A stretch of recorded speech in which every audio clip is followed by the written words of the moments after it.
Welcome, welcome, welcome, friends and all. So happy you are here. My name is Hunter. My pronouns are he, they, and you are at the Power to Fly Chat and Learn session. I am so excited that folks are here. Feel free to turn your cameras on. This is an interactive hour, if you like, and we're going to walk through how you can participate in just a moment. So know that we are recording this, and there will be a rewatch link in just a few days that will be posted to our YouTube channel later today.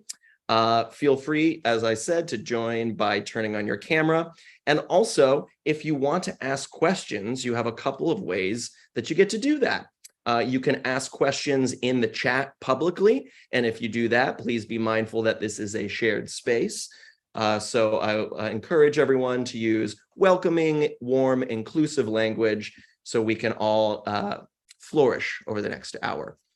And also, if you would like to ask a question anonymously, you can do so by going over the participants section, clicking my name, and then you can DM me privately. That way you can chat to me directly, and I'm happy to ask a question on your behalf. And that is, and that's how we'll do it. So without further ado, I'm so excited to introduce my new friend, Brooke Taylor. Brooke is a global speaker and transformational career coach supporting female leaders at companies like Goldman Sachs, Coinbase, Google, Salesforce, and McKinsey.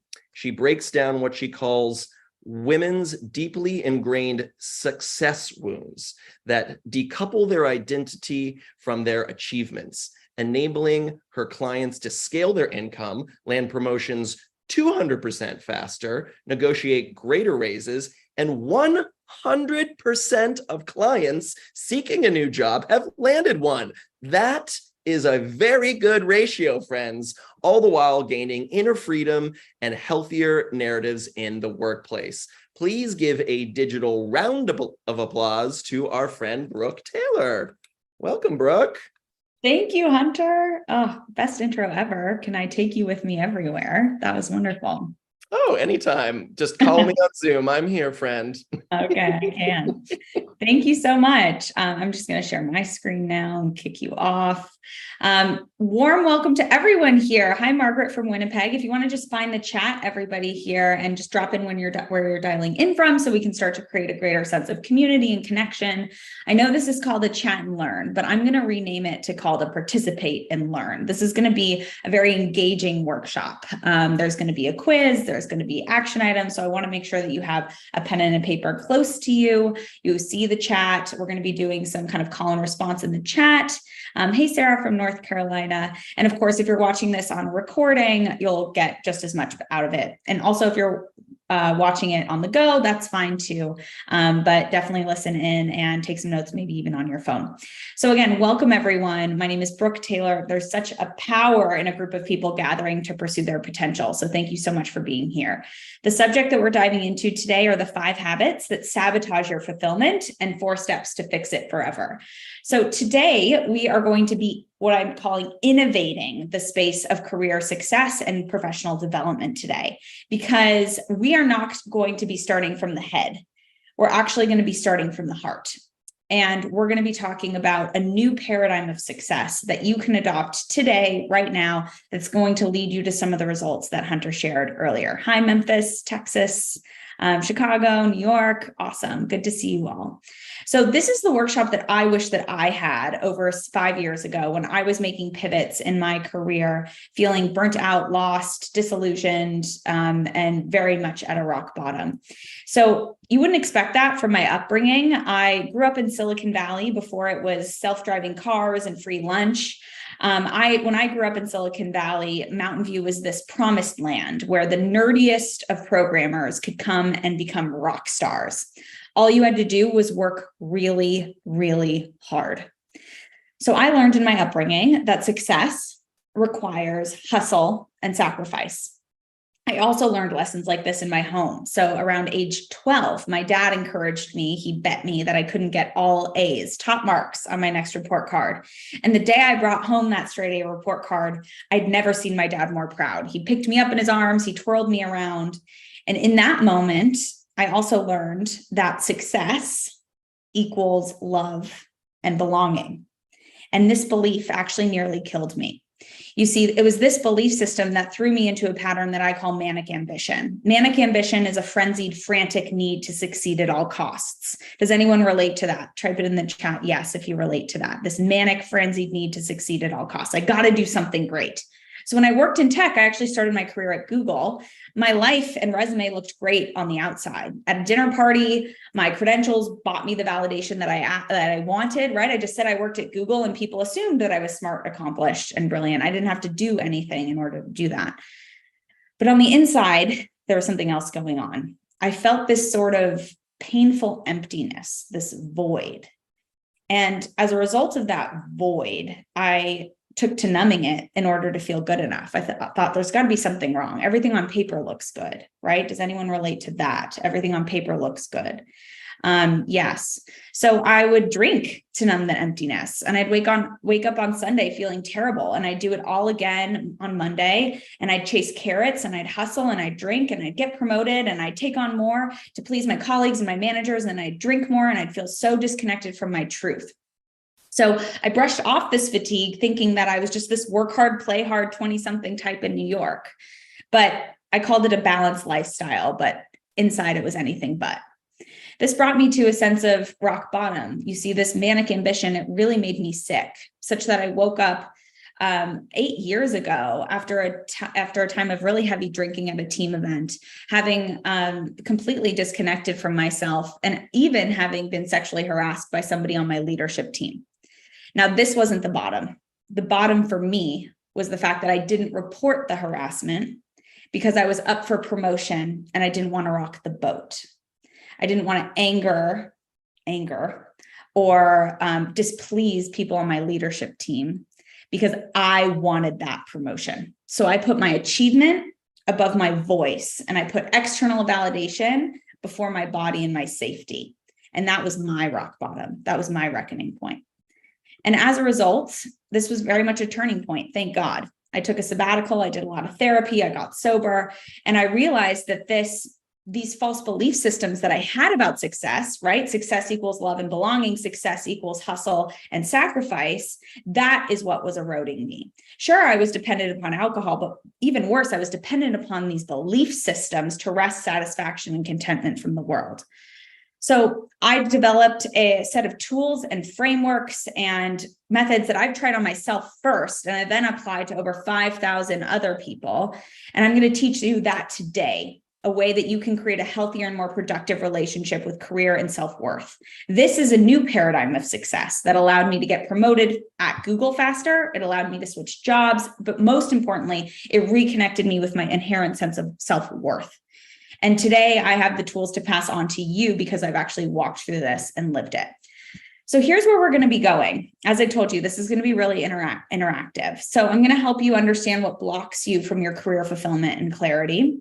I'm going to help teach you the innovative 4-step process for lasting fulfillment used by my clients at places like Google and McKinsey and Uber. I'm going to help you diagnose what I call your success wound by identifying your wounded achiever archetype. And I'm going to help you adopt a new paradigm for success that, when followed, yields over an 80% uptick in fulfillment and performance. And then finally, I'm going to lead you off into a goal setting framework and helping you to understand what success actually feels like for you. So I've just shared a lot of myself, and I'd love to hear about you. I'd love for you to locate the chat, and I'm going to put up a series of statements. And I want you to, if you identify with one, I want you to type "that's me" in the chat, or yes, or hell yes, or emoji, whatever you want to type in. And the reason for this is that the first step towards creating greater fulfillment is getting honest with what's blocking you from it. So even you just locating the chat, that's a first step. So who can relate to this? You find it hard to feel confident or proud unless you're constantly achieving or getting it right. Does anyone feel that way? Aisha, yes, that makes sense to me. Yes, Lisa, yep. You kill it at what you do, but you've stayed in your comfort zone because you're scared to fail at something new. Does anyone? Yes. Kathy. Yes. Aisha. Oh, yeah. Despite your success on paper, you can still question your career path, wondering, is this it? Does anyone relate to that? Yes. Yes. You work hard and play hard. You want to live life to the fullest, but you still feel like something's missing despite all the things that it looks like on Instagram. Yes, Sarah. Yes, Shakik. Yes, Aisha.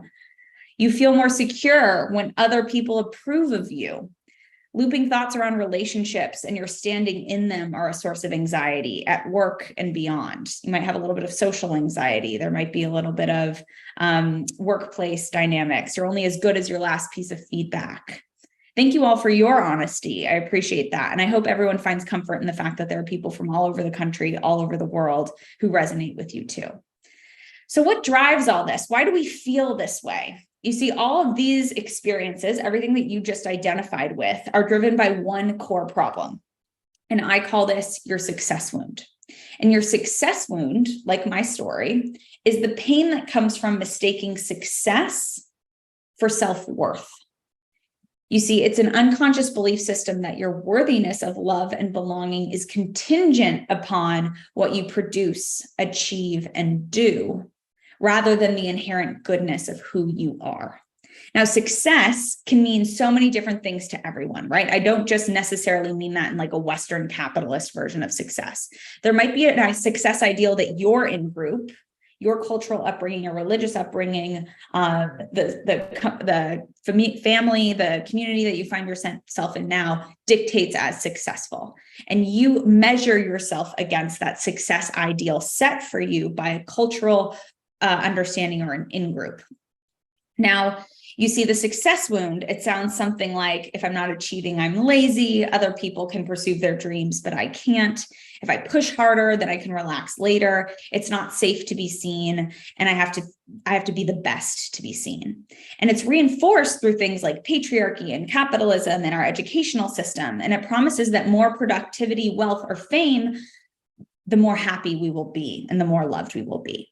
Now, you see, this actually isn't your fault because the success wound was programmed in your mind at a very early age. You picked it up when you were at school and you got a gold star or a high grade, or when you followed the rules. You picked it up when you saw your mom or your dad working long hours in the same job for 20 years. And these messages, they were spoken and unspoken, and they played like a record on repeat. It from your community, from the media. And now here you are as an adult living your life, running off these old, outdated patterns, wondering why you're burning out and never feeling good enough. This is why. If you relate to this, type yes in the chat, or I relate to that. So how does the success wound secretly sabotage your chances of actual career fulfillment and satisfaction at work? Well, the success wound, it's actually in your subconscious mind. We're not aware of this, right? This is going on in your subconscious mind, and it's driving everything that you do, everything from how you relate to people, relate to yourself, to how you sleep at night, to how you manage your finances.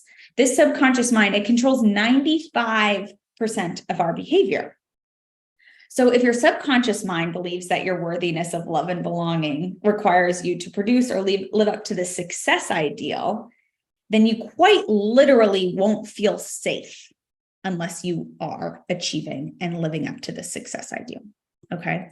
So here's the good news. The good news is that you can actually heal your success wound. I've done it.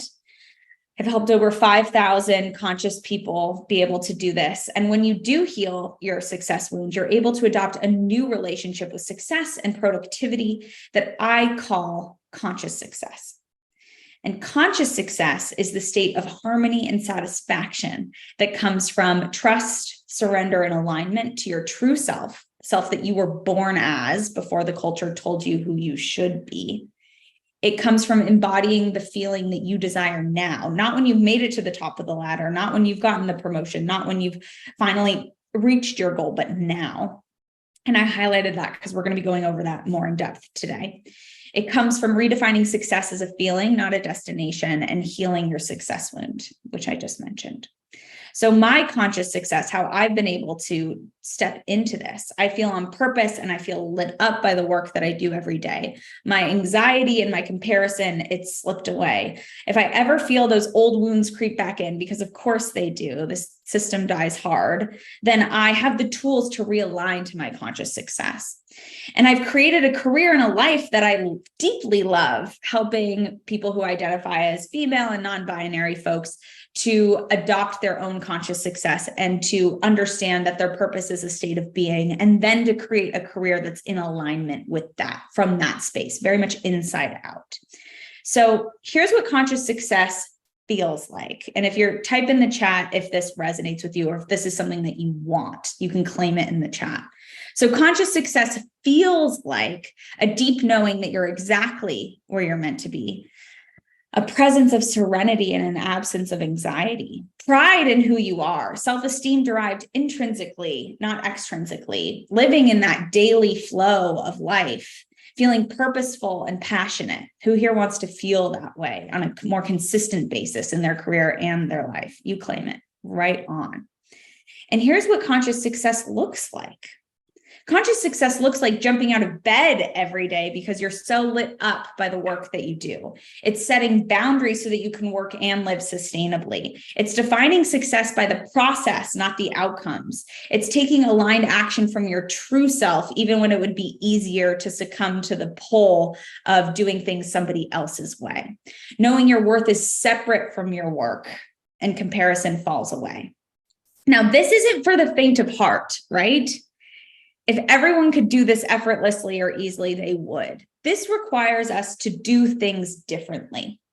And so what I'm going to be teaching you today is how can you actually heal this success wound and live in conscious success? How can you learn to realign with the person that you were born to be before the world told you who you should be? And how do we create a career from that space? Because when we create a career from that space, that's where true fulfillment comes in, becoming the fulfilled person.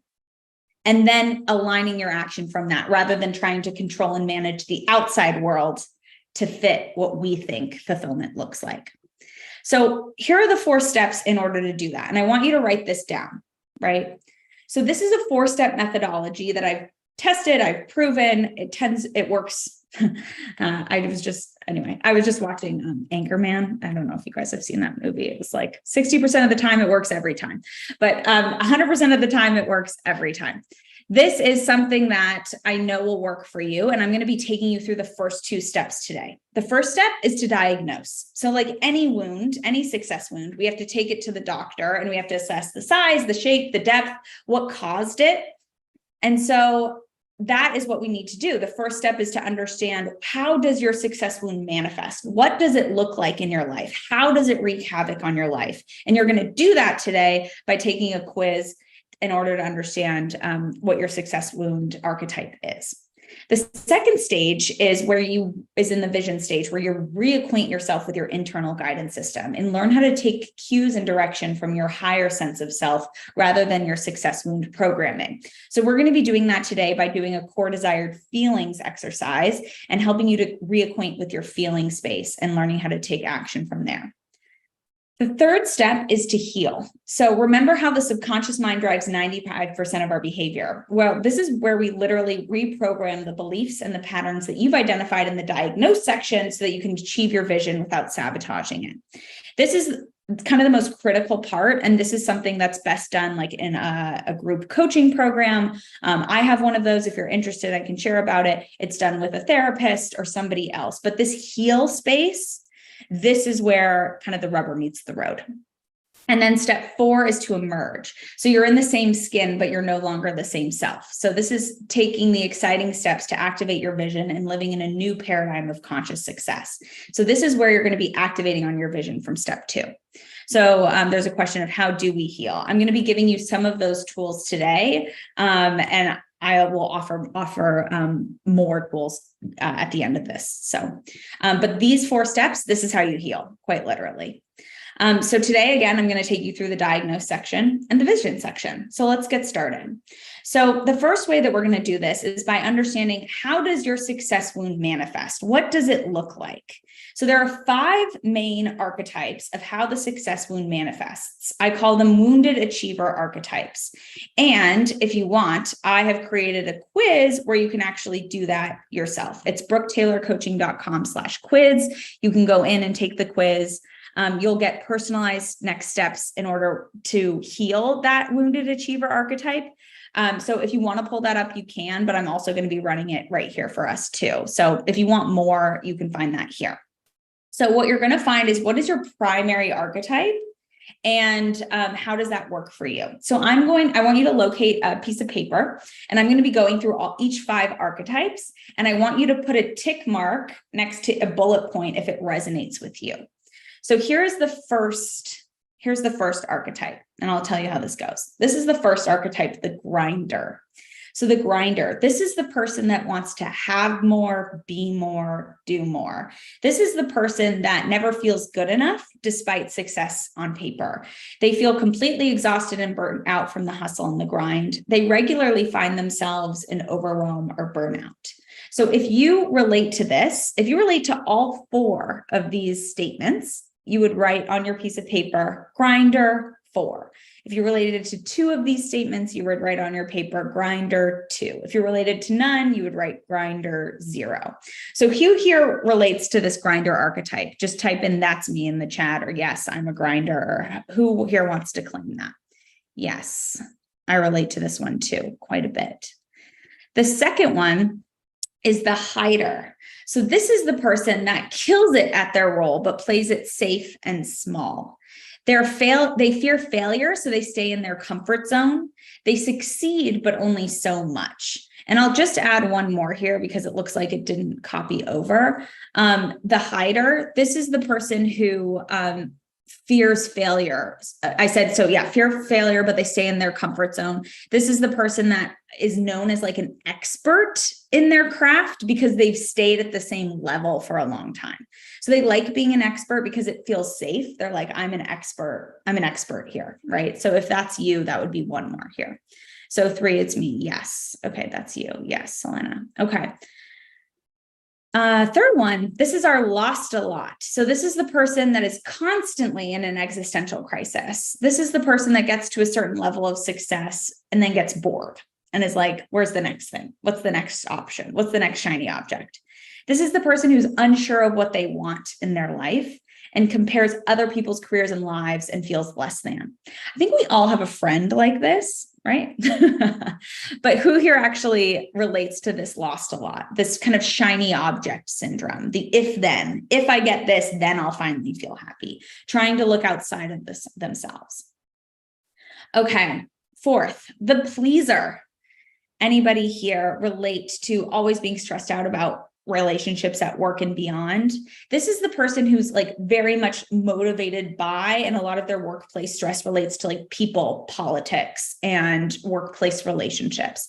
And as a result, they want to please others in order to feel safe and in good standing. So this is the person that desires to look good in front of others, tends to feel like an imposter.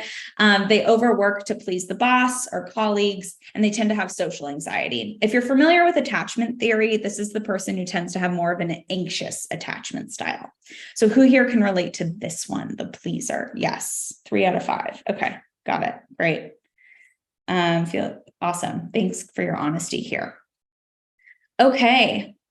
Where are my fellow people at? This is what I used to be. And a lot of folks say that they, relate to this now or maybe in a past version. But this is the work hard, play hard. This is the person that wants to be the best at all things and live life to the fullest. They want all the peak experiences, right? They want to travel on the weekends and they want to kill it in their meetings.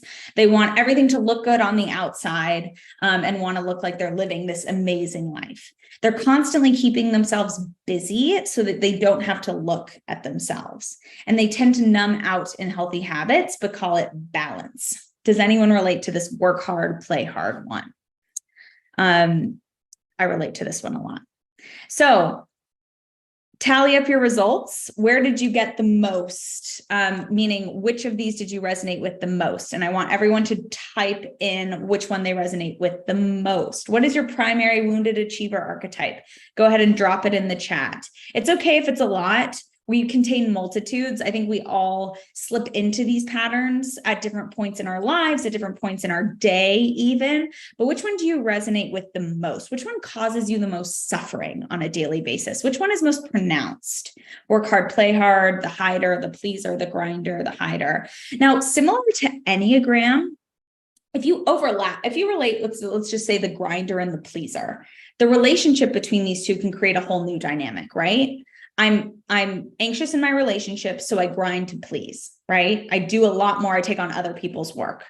Let's just say the hider and the work hard, play hard. If you relate it to both of those, right? Like we're hiding through our busyness. We're keeping ourselves stuck through unhealthy habits and just kind of burying our head in the sand, right? So that's kind of the nuance here that we can look at. And if you actually take the quiz and put in your email address, the response will give you a much more detailed profile and specific steps to unwind this in your own life. So I recommend doing that if you want more. So now I want you to type into the chat, and I want us to get a little bit more honest and be a little deeper here. But how do you behave when you are operating from this archetype? What does this look like in your life? When this archetype is taking over your body, right? When it's taken over your mind and your behavior, what happens? What does hiding look like for you? What does working hard and playing hard look like for you? What does lost a lot look like? How do you behave? If you go ahead and type that in the chat, what does that look like? And I think that this is a really great step in order to create some awareness around how this actually looks. And then finally, as a result, what does that feel like to you? Does that feel anxious? Does that feel stuck? Does that feel low self-esteem? Does that feel maybe exhilarating? Does it feel addictive? Does it feel powerful at one moment? And then later when your head hits the pillow, you're like, actually, that didn't feel great. Tight and tense in your body. Yes. Anxious. Yes. Overwhelmed, depressed, imposter, exhausted, tight jaw. Yes. Tight jaw club over here. Super detailed perfectionist. Yes. Exhausted, hopeless, angry. Yes, Nicole, claim your anger. I'm with you. It feels exhausted and fearful, even when I know it's good work. Okay. So thank you for your honesty, and continue to write those things in here. And this is what the diagnose section is about, right? This is our step one. Similar to when we go to the doctor and they're kind of like touching your wound, or I don't know if you've ever gotten a broken wrist or something like that. It hurts, right? It hurts to diagnose it, but we need to know the truth. We need to know what the suffering looks like if we're going to shift it. So you've all just taken a very brave first step. So here's the thing. A false belief that fuels your wounded achiever. This is kind of the false belief to me, that if you can break this belief system within your success wound, you're going to be able to step into your conscious success, right? This is what an antidote to your hider, your pleaser, your work hard, play hard can feel like. This is like balm to your success wound. So we all, in some way, shape, or form, believe that success is a destination. It's somewhere that we arrive to after years of hard work and sacrifice. And that success is a stamp given to you after you do something worthwhile, usually something that our culture deems as valuable. So who here believes in some way, shape, or form that when they're operating from this wounded achiever archetype, right? I will be successful when, right? I will be successful when I get that next job. That's that seeker, right? I will be successful when I finish that project. That's that grinder. I will be successful when I've, made it to the pinnacle in my career. I will be successful when I finally have that relationship. I'll be successful when I win that person's approval. Who here relates to that notion of success being a destination? Yes. Always doing, right? It's like it's elusive. It's like a mirage. You see, those of us who work in corporations are set up to incentivize a ladder climb, right? Dangling carrots like raises and bonuses and promotions or awards in order to get to your next level, then to unlock more opportunity, right? When you get to your next level, then you unlock more opportunities for work, right? Congratulations. Now you can take on more responsibilities or apply to new jobs or even more prestigious responsibilities.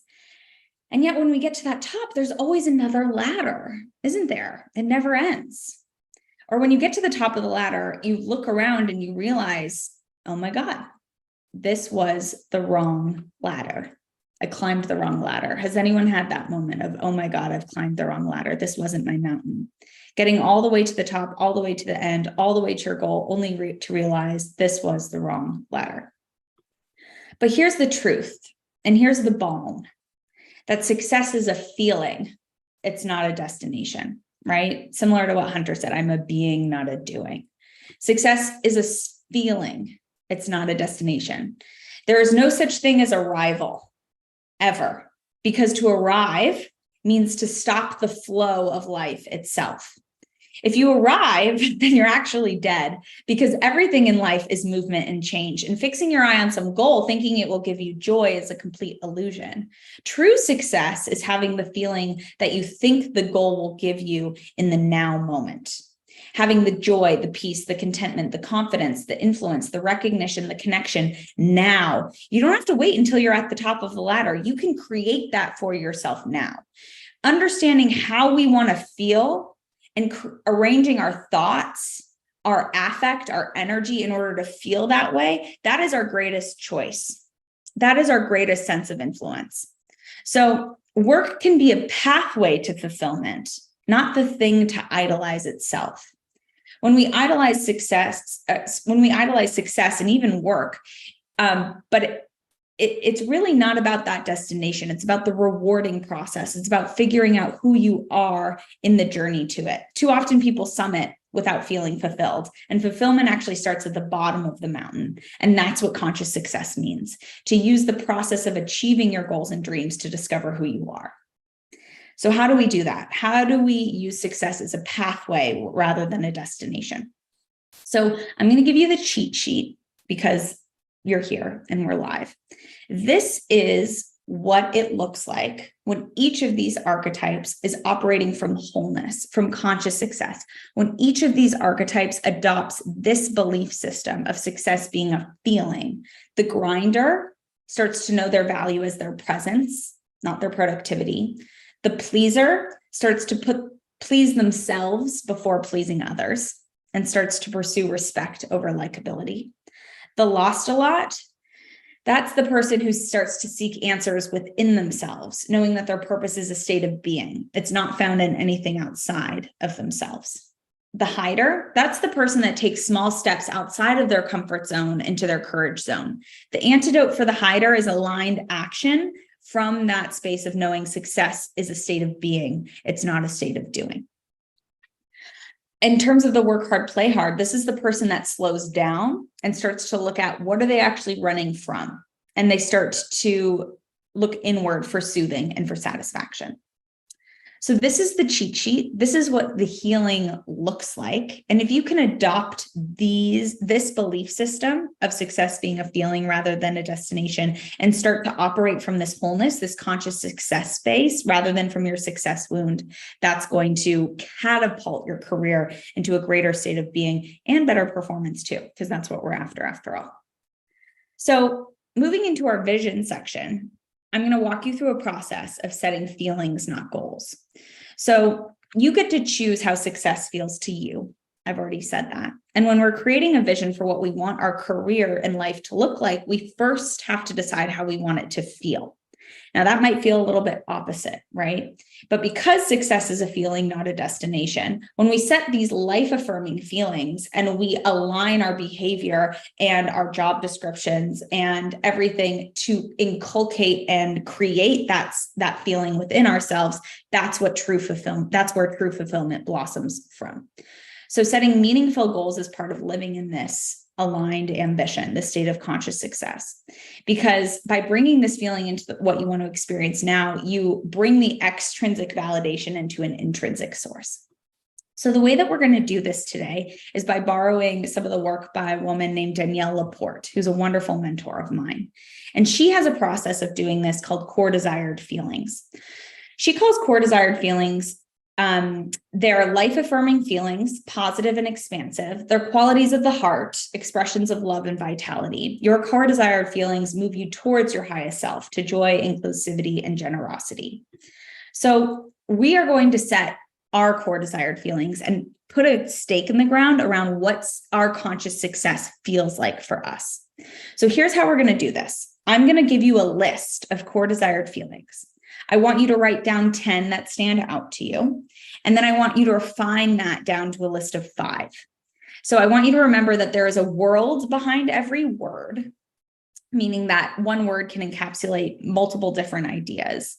My core desired feelings are free, connected, queen, held, and radiant.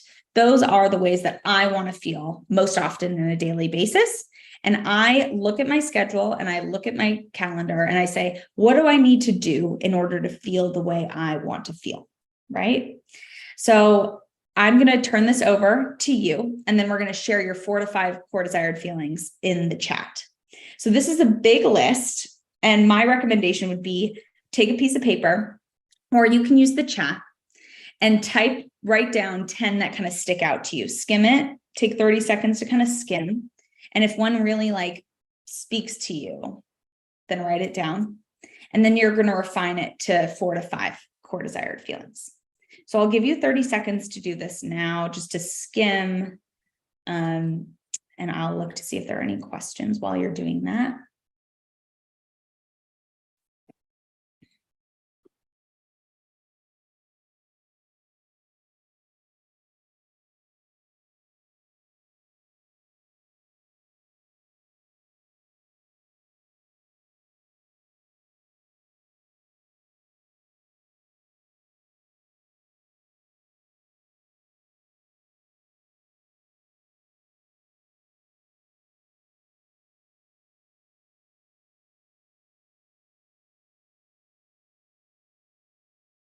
And I love this list because it's words, it's feelings that you wouldn't normally think of, right?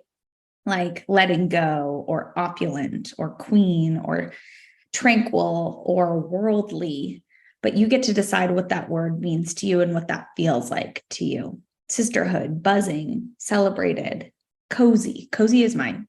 Actually, that should be one of my core desired feelings. I love feeling cozy. Illuminated, imaginative.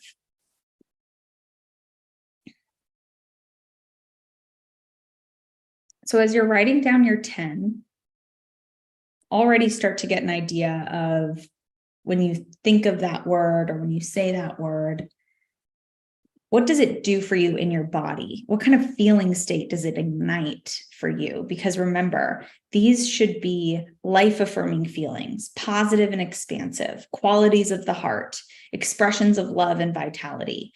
These core desired feelings move you towards your highest self, to joy, inclusivity, and generosity. Core desired feelings are like values of the heart. If values are of the mind, core desired feelings are of the heart. So as you're refining these, go ahead and type in the chat a few that are really speaking to you right now. A few that you love, maybe even one that you're really set on. And we'll give everyone a few more minutes to consolidate and to circle their kind of core 4 to 5. And yes, you can come back to this work at a later time if you want to refine a little bit more. Does anyone have a few that they're kind of set on or toying with that they want to put in the chat? Fierce, open, secure, smart, attuned. Yes, Selena. Adventure, glamorous, imaginative. Even when I slow down and say those words, I'm like, yes. I love that, Joseph. Thank you. Open, secure, smart, attuned. Nice. Courageous, magical, radical, vigor. Ooh, yes, vigor, badass. Attuned. Ooh, yes, Alona, attuned. Capable, compassion, awake, healed, impactful, homey. Oh my gosh, yes, inspired, especially in fall. Homey, cozy, collaborative, joy, confidence, heart-centered, ambitious. Yes, Sarah, a woman after my own heart, heart-centered and ambitious, both of those things. Authentic, aware, cherished. Yes, everybody. Isn't it cool to see everybody else's? and what they're landing on and what that looks like and feels like for them. I feel like this should be on an online dating profile or something. Everyone should have to write their core desired feelings because you can get a sense of what this person is like, what they're about. Abundance, love, whole, freedom, peace, agile. Ooh, Madeline, agile. I would love to hear what that means to you. That's very interesting. Capable, creative, harmonious, whole, freedom, peace. Yes, Aisha. Nice, everybody. Okay, you can keep going on this. But here's where we're going next. We're going to translate these core desired feelings into what I call a conscious success statement. And a conscious success statement is a statement that reminds you of your power, the power of your choice to live in conscious success and what rather than what your wounded achiever would tell you to, right? So this is what your conscious success statement can look like. And yes, I'm going to switch slides. So if you want to take a screenshot of this slide, please do, and you can save it for later. I'll leave it up for 5 seconds. This is, again, the work of Danielle Laporte. So if you Google her name, this list will come up. Okay. Conscious success statement. So this is where we're putting our stake in the ground around what conscious success feels like and looks like for us. So this is a statement, again, that reminds you of your power of your choice. This is the statement that activates that true self, that gets you out of that wounded achiever archetype. So it can sound like any one of these. I am successful when I feel. I measure my success by how much I feel. When I'm in my desired feelings of queen ablaze, then I am successful. It is enough for me to feel abundant, freedom, wholeness, and peace. So whatever version of that feels right for you, that gives you that full body, like exhale, that takes you out of your wounded achiever and back into your heart, that's what we're looking for here. So for me, I measure my success by how much I feel ablaze, queen, held, connected, because often I can measure my success against other people. So that word measure really resonates with me. Agile feels to me like true nimbleness, adaptability, ready to meet challenges head on. I love that, Madeline. Thank you for sharing that. That's awesome. Creative, ambitious, confidence. So I want everybody, if you have a piece of paper, write this down. I am successful when I feel. I measure my success by how much I feel, and then write your core desired feelings. And if you want to type that into the chat to claim that now, how radical would it be to actually live your life this way? Right? It's nice to do this on like a chat and learn at 10:45 Pacific on a Tuesday. But what would it be like for you to actually live this? And so if you can put it on a sticky note by your computer, you can put it as your phone background. This is your new measuring tape for your own self. Okay, this is your conscious success statement. So go ahead and type this into the chat. I am successful when I feel, or when I'm in my desired feelings of blank. I am successful. It is enough to feel. I am enough when I feel, whatever that means to you. So I'm just going to, I am successful when I feel confident presenting my work. Yes, I love that. I'm going to actually add one more slide here because we actually have more time than I thought. I'm successful when I feel confident presenting my work. Yes, that's great, Selena. Selena, here's one thing that I would say when I feel confident presenting my work. It's actually, I am successful when I feel, and then your core desired feelings, not when you feel confident presenting your work. It's when you feel fierce, open, secure, smart, and attuned. And of course, that extends to you presenting your work, right? So I am successful when I feel courageous, right? Can you please quickly return the prior slide? I'm successful when, sure. Let's stay here for a second. So I am successful when, and then you fill in your core desired feelings here, right? So I am successful when I feel queen, ablaze, courageous. I am successful when I measure my success by how much I feel clarity, purpose, joy, creative, courageous, and loved. Yes, that's beautiful. And again, you get to inculcate this for yourself. It's not necessarily about somebody else doing this for you, although that can happen. You can realize that you need to make requests of other people to create this experience for you. But these are very clarifying, right? Because what we're going to do next is we're going to actually look at your work life, and maybe you can take inventory of your relationships, your work, your finances, your love life, your career, your spiritual health, your physicality, and ask yourself, when do I feel most like this? With what people? That's a big one for me. In what relationships do I feel most ablaze, held, connected? In what relationships do I not feel that way? Alona, I am successful when I feel confident. Okay, great. Awesome. Copied it for a friend. Awesome. So go ahead and put more of these in the chat as we're going through. And I'm going to lead us in one more activity. This is just, this can be something that you take home with you. But this notion of going through 2 core desired feelings and doing a bit of an inventory. What do you need to do in order to feel the way that you want to feel? Right? So in order to feel queen, I intend to do more of working with partners and clients who value my point of view. And I intend to do less of drop the body checking and the comparison, and I won't diet for my upcoming wedding, right? So I look at the things, my behavior, and I look at my work life, and I look at my habits, and I look at my relationship with my body and myself and my friendships. And I say, what do I need to do in order to feel the way that I want to feel? Just that simple question. What do I need to do in order to feel the way that I want to feel? It would be radical if you even brought your work schedule up right now and you scanned and you said, where do I feel most this way? Where do I feel my conscious success statement coming alive the most? And then where do I feel it challenged the most? And that it can be a very simple starting point in order for you to get more fulfillment out of your day. Can I barter it? Can I delegate it? Is there a sign that like 80% of my work life is not in my core desired feelings? What does that mean about the job that I'm in? Right? So this can be a very big starting point, a point of illumination. So as a reminder, here's what you need to do. These are your next steps, kind of moving out of this. It's diagnosing your success wound. So you can take that quiz and continue to create more awareness around your wounded achiever archetype. It's creating a new vision for conscious success based on your core desired feelings. So we've taken step 1 and 2.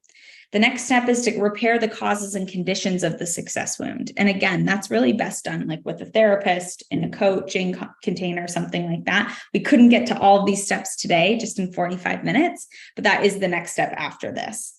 And then taking aligned action towards your new vision of success from your core desired feelings. You can do that by just asking yourself the question, what do I need to do in order to feel the way that I want to feel? It's that simple. So these are your next steps.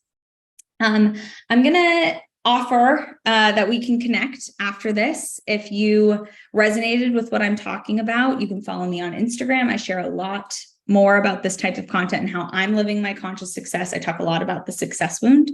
I'm also actually launching a group coaching program that's starting in 2 weeks' time. So if you want help going through these steps, we can talk about what that might look like. It's actually kind of good timing. It's called Finally Fulfilled. So brooketaylorcoaching.com/finally fulfilled if you want to learn more. Otherwise, I'm happy to take some questions and hear from you now. Thank you so much. If there are any questions in the Q&A, I'd be happy to look at this. Hunter can help me. Absolutely. Brooke, oh my goodness. That was a master class. Absolutely incredible. Yes, friends, scan that QR code, follow Brooke on all of the things.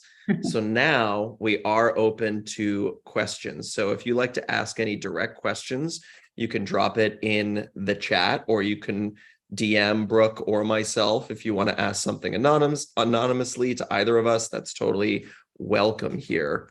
Wow, Brooke, I am totally floored by this. Oh, thanks, Hunter. I'm glad it gave you some aha moments too.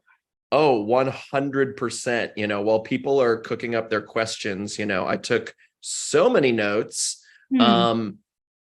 And, you know, you said so many beautiful things that really resonated with me. You said you get to choose how success feels to you. And I just love that. I identify with that so much because there's a lot of times in my life that I have felt things are happening to me, Yeah. right? Yeah. And I am powerless in Yeah. that situation. And then I will default to one of these archetypes that you have identified. For me, I had like 2, 2, 2, 2, 2, and then it was like, pleaser, I feel seen. Oh my gosh. It was like, oh, there's Yeah, the there one it that, is. Yeah. there it is. Oh yeah. Yes. So I just love this. It's so it's full of heart and also very practical. Oh, thanks. That's what I Yeah. try to be. I appreciate that feedback. Thank Yeah. you. Absolutely. It shows. Success is not a destination. Folks were chiming in on about that. It's a journey. I love, this was so good. To arrive is to stop the flow of life. That's a mic drop. Oh, thanks. Oh, good. I'm so glad. Awesome. Yes, it's true, because that's not what life is. We never arrive, and it's never stagnant. So it's right. The only thing that stays the same is change. That's right. That's right. That's it. And so that's why this work is so important, because what can stay the same is our power of choice, right? We get to choose how we feel and how we want things to look. And our internal guidance system is always pointing us in the right direction. Yeah. So we're starting to get some great questions in the chat. I'm going to read them out loud so that they show up in the recording so people have context. So Selena says, thank you to start. I think I care too much about external validation and have over time stopped trusting myself and my feelings. How can I make this better? Yeah, that's a great question. This notion of self-trust is so interesting. And I really believe that self-trust is actually a prerequisite for fulfillment. Because if fulfillment is a state of being, and if true fulfillment is following your internal guidance system, then you have to learn how to trust that internal guidance system rather than the pleasing and the external validation. So how do you do that? A great next step for you, Selena, I have a friend named Selena, spelled the same way. So forgive me if I'm mispronouncing it, but a great next step would be for you to do, and you probably have gotten this, but like to journal and to meditate. And the reason for that is I want you to start to learn what does your internal guidance system sound like? How does it speak to you? What does it feel like? And when you're journaling, journal from that heart space rather from that head space. So one thing that I like to do, and I assign this to my clients who are trying to inculcate that greater sense of self-trust, is writing at the top of the page, like higher self or true self or heart or love, whatever word feels right for you. Love, what do you want me to know today? And then just start writing and see what comes forward. And that is a really beautiful practice to help you, again, kind of cultivate that voice and start to learn it. And then the next step from that is taking small steps where you are trusting yourself, because like anything, right? If you have a friend who follows through on what they're going to do and follows through on their promises, you trust them more. It's the same thing with yourself. Setting small promises or small goals, small ones, not big ones, small ones, and actually following through on those commitments to yourself, that's what creates self-trust. So again, small ones, not big ones. Like I'm going to activate on a networking strategy, or I'm going to go to the gym every day. But it's like, what are those small things that you can commit to? So that would be my recommendation. That is so great, Brooke. I love that. And I love identifying the meditation and journaling. And I love mentioning, like a note, higher self, true heart, anything you want to identify as, like, what would you like for me to know today? Because then it's a discovery. It's not, for me, it sounds like permission to not be judgmental about what comes back. Like, I shouldn't be thinking these things, right? That's right. Yeah. We have to call on the part of us that we want to hear from.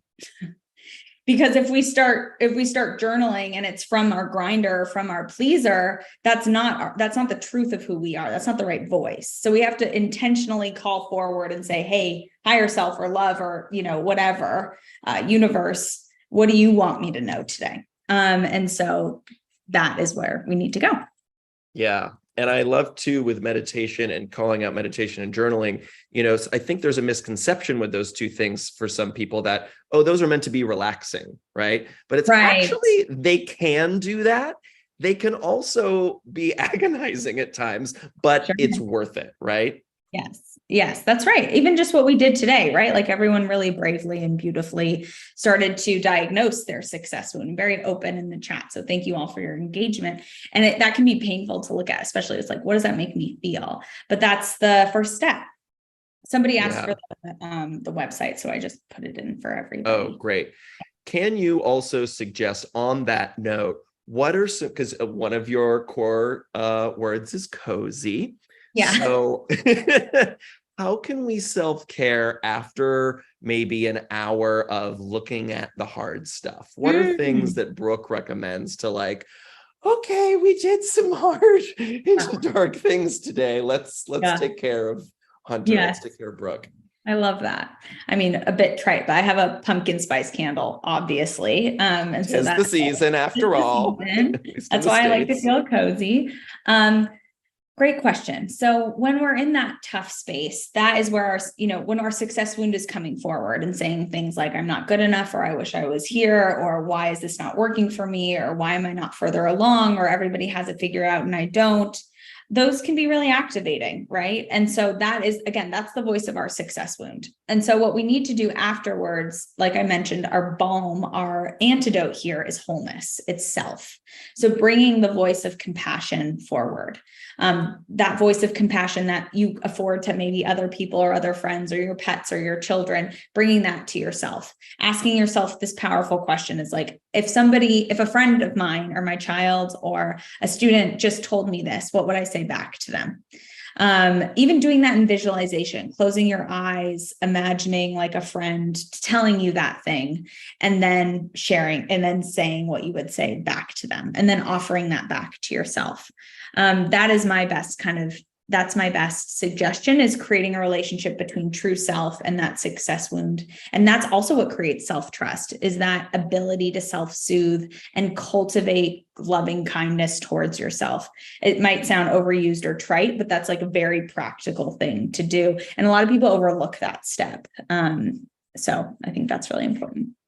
I think that's so important. And the negative self-talk, and at least between these two ears, I'll speak for myself, can be, I would never say any of those mean things to any other human being, right? But the negative self-talk can be, there's like just a baseball bat sometimes, right? And it's like putting the bat down, picking up the feather, be a little more gentle.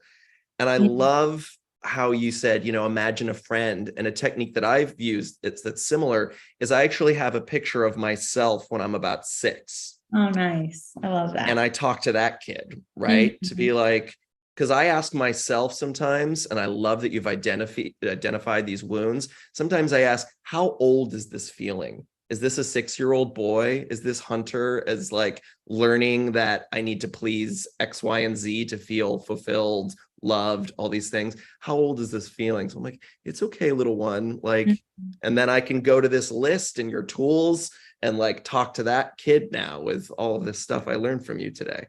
Oh, I love that. Yeah. How old is this feeling? That's such a powerful question. That's a really good one. Yeah. Thank you. Oh, thank you. So we only have 2 minutes left. I want to give you some shout outs here from the chat.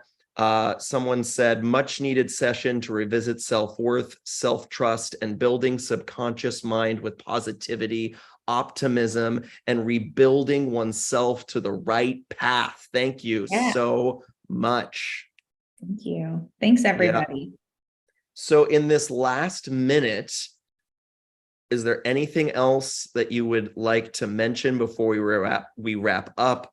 I'll encourage everyone to, of course, connect with you, scan the QR code, go to the website. I'm going to take that test. I want to learn more. Yes, take the test. Yeah, everyone can get a greater sense of, what to do next. It's also very practical, just in terms of, there are steps, but I just want to say thank you. Thank you all for showing up. It's not easy to do some of this work, but it's very brave. And this is what true fulfillment can look like and feel like. And I want that for each of you. So thank you guys for coming. It was wonderful, really engaging group. And thank you, Hunter, for your facilitation. Oh, my pleasure. It was truly an honor to be a part of the dialogue with you. And I also want to second, thank you everyone for courageously holding your hearts in this safe space that Brooke created for us today. And y'all showed up. Mm-hmm. So beautiful, beautiful stuff, everyone. It's truly a pleasure to be here with you. Mm-hmm.